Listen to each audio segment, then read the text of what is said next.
pessoal, tudo bem? Hoje a gente vai começar a nossa minissérie sobre dislexia. Então, antes da gente começar a falar sobre como que é feito o tratamento, como que é feito o diagnóstico, o que que a gente como professor pode observar, eu vou explicar para vocês como que o cérebro da criança se desenvolve e funciona e quais são as áreas que são afetadas na dislexia, combinado? Então, lembra que eu já falei em vários vídeos que aos 3 anos abre uma massa branca do lado esquerdo do cérebro? Eu não sei se aí vai aparecer o lado esquerdo, mas aqui é meu lado esquerdo. Aqui a gente chama de têmpora esquerda. Então, essa área ela é aberta, que é a massa branca. Eu expliquei no vídeo que fala sobre quando que a gente vira adulto, sobre um pouco mais detalhado sobre a massa cinzenta e a massa branca, mas eu vou explicar resumido para vocês. Quando o nosso cérebro é formado pela massa cinzenta e quando começa a formar essa massa branca, significa que o cérebro está muito mais receptivo para receber as informações, ele fica muito mais rápido, a comunicação neural deles, por conta da mielina, ela fica muito mais rápida. Então, do lado esquerdo do nosso cérebro, do lado esquerdo da criança, dos 3 aos 8 anos, abre essa massa branca. O que essa parte temporal do cérebro faz? Ele é responsável pelo processamento da linguagem. O jeito que a criança vai processar o que é que você está falando e o que é que está acontecendo ao redor dela. Então, essa área, ela é de extrema importância, por isso que eu falo que aos 3 anos, dos 3 aos 8, tem que bombardear a criança, porque o cérebro dela está muito mais rápido para absorver e entender o que é que você está passando. Então, por isso que essa parte, essa etapa dos 3 aos 8 anos é muito importante, porque ela está processando tudo o que está acontecendo aí do lado de fora, toda essa linguagem que está chegando até ela, tá tudo muito mais rápido para ela poder processar. Então, essa é a parte temporal. Depois a gente tem a parte frontal. Essa parte frontal, ela é responsável pela expressão da fala. O jeito em que ela está, aí também a massa branca, que está mais rápido e tudo. O jeito que ela está recebendo essa fala e o jeito que ela está se expressando. Então, por isso que eu falo que é importante ler bastante história, mostrar quando a pessoa está triste, mostrar quando a pessoa está furiosa, quando a pessoa está espantada. Por quê? Toda essa parte durante essa idade a criança tá absorvendo. Então, por isso que tem muita criança que fala assim: ah, mas ela tem um gênio muito forte. Por conta disso. Porque ela sabe se expressar. Essa parte da frente dela tá fervilhando, tá um turbilhão de neurônios ali. E é nessa idade em que a gente fala, ah, porque tá fazendo birra, ah, porque a mãe não deu educação. Não é bem por aí, né? Ela tá se expressando. Às vezes a gente acha que a gente consegue julgar o sentimento de uma criança baseado nos nossos sentimentos. Então, quando ela tá com essa parte fervilhando, que ela se joga no chão, que ela grita, você fala assim, ah, ela tá brava, ah, isso que eu vou pôr de castigo. E às vezes não é isso, ela só tá triste, ela tá frustrada, mas ela não sabe se expressar, né? Eu já falei sobre isso também em outros vídeos. Então, essa parte da frente, essa parte frontal, ela é responsável pela expressão da fala.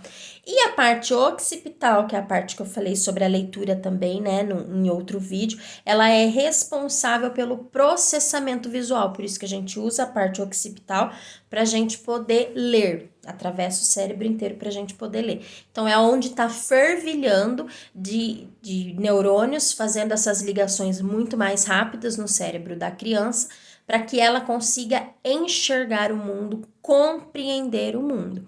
Então, a gente tem esse processamento, o jeito que a criança está processando, que ela está recebendo, que ela está absorvendo a linguagem. A gente tem a parte frontal da frente, que é o jeito que ela está se expressando, que ela vai expressar a fala, e a parte de trás, que é responsável por processar, por entender o visual, o que é que está acontecendo aqui fora. Então, essas 3 áreas, elas são prejudicadas pela dislexia. O que acontece?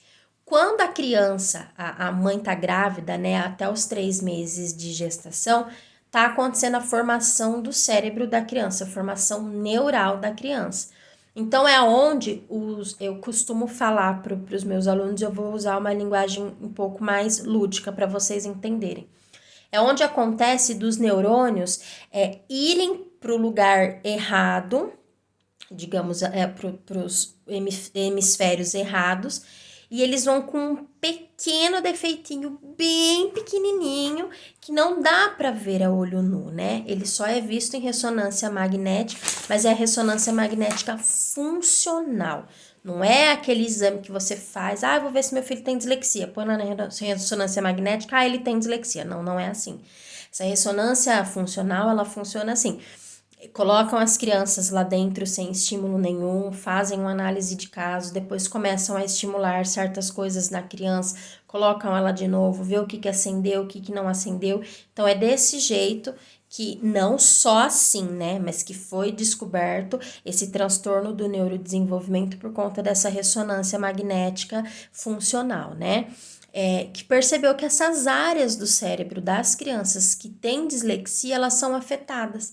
Então, imagina só, a criança ter essa dificuldade em processar o que é que está sendo falado, em processar o mundo ao redor dela, né? Porque afeta as expressões da fala, o processamento da linguagem, o processamento visual. Então, todas essas áreas do cérebro de uma criança com dislexia, elas são prejudicadas. Por isso que a gente fala que a gente tem que bombardear bastante a criança com esse tipo de conhecimento e que a dislexia ela é identificada durante esse processo de neurodesenvolvimento, quando a criança está se desenvolvendo nessa fase de alfabetização. Por quê? Porque é aí que começam a dar alguns sinais de que ela pode ter a dislexia. Eu vou passar esses sinais em outra aula, tá? Por quê? Porque é nessa fase. O diagnóstico de dislexia, ele é fechado um pouquinho mais tarde, né? Ele é fechado aos 8 aos 10 anos, mais ou menos. Por quê? Porque precisa passar essa fase de aprendizado para a gente poder começar a identificar mais os sinais e poder trabalhar em cima disso com a equipe multidisciplinar. Não significa que a gente precisa esperar a criança ter 10, 11 anos para começar a alfabetizar. Nós podemos começar a alfabetizar antes, com métodos certos e eficazes, com comprovação científica. Por isso que eu falo, quando a criança não tem laudo, a gente tem um campo muito grande para a gente poder trabalhar a alfabetização. Quando a criança tem laudo, a gente já sabe o caminho que a gente tem que seguir. Mas isso não impede a gente de trabalhar muito bem com essas crianças mesmo sem laudo. Eu já alfabetizei crianças que ficaram 8 meses comigo, foram alfabetizados e depois a mãe ligou e falou, a equipe multidisciplinar liberou o laudo e ela tem dislexia. E aí eu falei, tá tudo bem, mas ela já tá lendo. Por quê? Foi mágica? Não, porque eu já fui trabalhando, eu não esperei o diagnóstico chegar para eu poder seguir uma linha de raciocínio, né? Eu já fui trabalhando tudo antes. Por isso que a consciência fonológica, no caso da dislexia, é de extrema importância.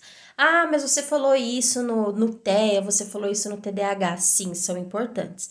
Porém, dentro do TEA, por exemplo, a gente vai trabalhar o campo semântico diferente, a gente vai trabalhar a interação social, e na dislexia é outra coisa. Então, vamos focar na dislexia.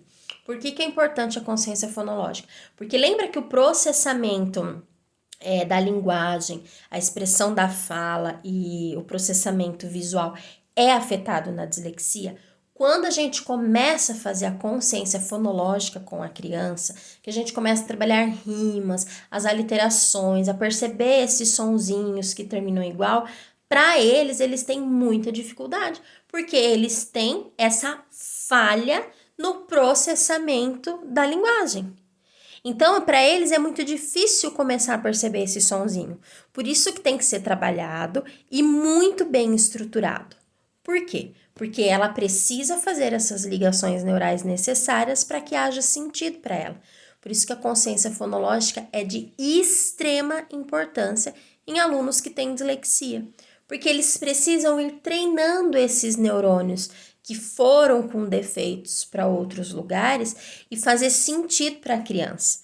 Eu vou falar num outro vídeo também sobre os sinais, né, que a gente pode ver, mas já vou adiantando aqui, as crianças que já apresentam quadros de dislexia já na infância, que a gente começa a observar, são crianças que não se interessam por livros impressos, por exemplo.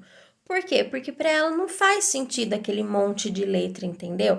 Ela tem essa dificuldade na expressão. Olha, eu fazendo aqui no processamento visual. Ela tem essa dificuldade no processamento visual. Então, para ela não faz muito sentido.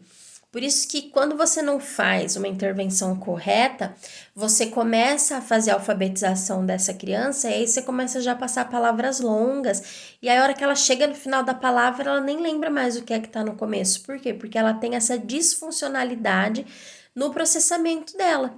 Então a gente precisa entender primeiro, por isso que essa foi a nossa primeira aula, entender quais são as áreas do cérebro que são afetadas pela dislexia, para a partir daí a gente começar a trabalhar em cima disso, combinado?